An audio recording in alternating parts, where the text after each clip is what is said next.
Hey guys, one of the biggest challenge है किसी भी फार्मर के लिए कि वो खेती करने के बाद अपने खेत का अच्छे से सुरक्षा कर सके। और अगर वो अपने खेत का सुरक्षा सही समय पर सही टाइम पर नहीं कर पाता है तो उसका जो भी खेती किया है, जो जिस भी चीज़ का खेती किया है वो सब नष्ट हो जाता है। कैसे हो जाता है?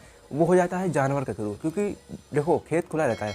आज के टाइम पर बहुत सारे जानवर हो गए हैं, सांड हो गए, गाय हो गए, ठीक है, वो सारे खुले घूमते रहते हैं और वो खेत में घुसकर जो भी आपने खेती की है वो सारा ख़राब कर देते हैं। तो जो भी आपने पैसा लगाया, जो भी आपने मेहनत किया, वो सारा ही ख़राब हो गया। तो इससे कैसे हम लोग बच सकते हैं? एक जुगाड़ है जिसका नाम है झटका मशीन। ये मशीन जानवर से तो आपके खेत को बचाएगा ही, उसके साथ साथ जो फालतू के लोग होते हैं उनसे भी बचाएगा। फालतू का लोग, क्योंकि मतलब क्या होता है कि जो खेत मतलब गाँव वगैरह में जलने वाले लोग बहुत होते हैं। अगर वो देखते हैं कि आपकी खेती बहुत बढ़िया हो रही है और हमारी ख़राब हो रही है, तो वो रात के समय में या कभी भी जब उनको समय मिलता है तब वो जाकर आपकी खेती को ख़राब कर देते हैं। ठीक है, तो अगर आप ये झटका मशीन लगाते हो तो जानवर से चलो एक बार उनको झटका लग गया तो वो फिर लौट कर नहीं आने वाले, लेकिन इंसान बहुत ही चकड़ होता है। ठीक है, आप कटीला तार लगा देते हो तो चलो जानवर तो किसी भी तरह मान लो नहीं गया। वैसे जानवर जो होता है वो कटीला तार को किसी न तरह तोड़ ताड़ के अंदर घुस जाता है, लेकिन जो इंसान होता है वो तो जुगाड़ से चला जाएगा अंदर। लेकिन जब आप झटका मशीन लगाओगे तो ना इंसान जा पाएगा अंदर, ना जानवर जा पाएगा।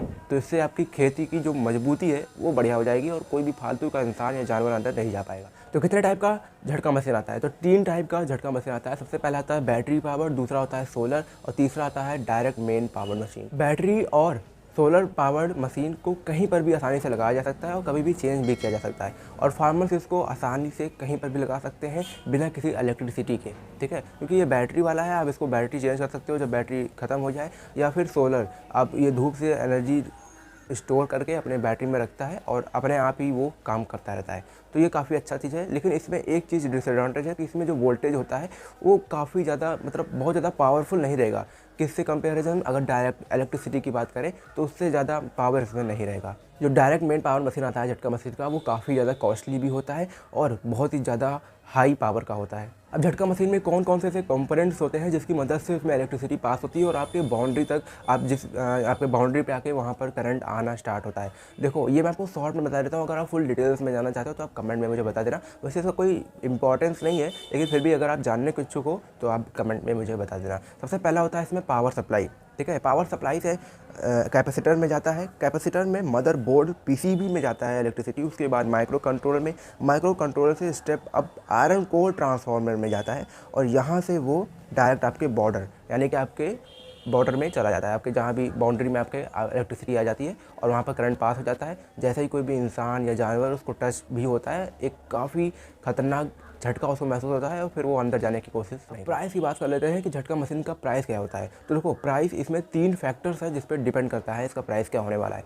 सबसे पहला है वोल्टेज रिक्वायर्ड, कि कितना वोल्टेज आपको चाहिए। जितना भी वोल्टेज आपको चाहिए उस हिसाब से इसमें प्रोडक्ट लगेगा और उसका प्राइस चेंज होता रहता है। दूसरा चीज़ होता है फ्लेक्सिबिलिटी, कि आपको कितनी फ्लेक्सिबिलिटी चाहिए। अब आपको ये चाहिए कि बस मुझे एक ही जगह सेट कर देना है, बाद में मुझे चेंज नहीं करना है, तो फिर उसका चार्ज कम होगा, उसका जो प्राइस होगा वो कम रहेगा। लेकिन अगर आपको ये करना है कि नहीं, मुझे चेंज भी करते रहना चाहिए, करना होता है, तो वहाँ पर प्राइस वेरी कर सकता है।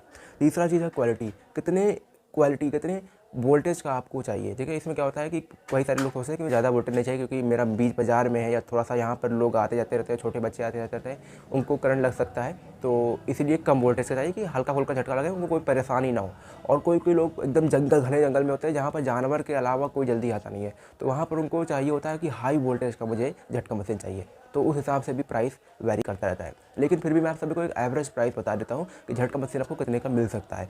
5,000 रुपये से लेकर 7,500 रुपये तक आपको ये झटका मशीन मिल सकता है। इसमें 2 टाइप के ट्रांसफार्मर भी आते हैं। सबसे पहला आता है फ्लाई बैक ट्रांसफार्मर, दूसरा आता है स्टेप अप ट्रांसफार्मर। जो फ्लाई बैक ट्रांसफार्मर होता है वो 100 रुपये के आसपास मिल सकता है आपको, और स्टेप अप ट्रांसफार्मर जो होता है ये लगभग आपको 200 रुपये के आसपास मिल जाएगा। सबसे बढ़िया क्वालिटी का जो ट्रांसफार्मर होता है वो स्टेप अप ट्रांसफार्मर होता है। सो गाइस, आई होप आपको ये वीडियो हेल्पफुल हुआ होगा। ठीक है, कोई भी अगर आपका दोस्त यार है या कोई भी ज़रूरतमंद है जिसको झटका मशीन के बारे में नहीं मालूम और वो सोच रहा है कि कैसे अपने खेत को बचाए, तो इस वीडियो को उनके पास शेयर करो जिससे उनकी भी मदद हो सके। आपको अगर वीडियो अच्छा लगा तो लाइक करके चैनल को सब्सक्राइब कर देना।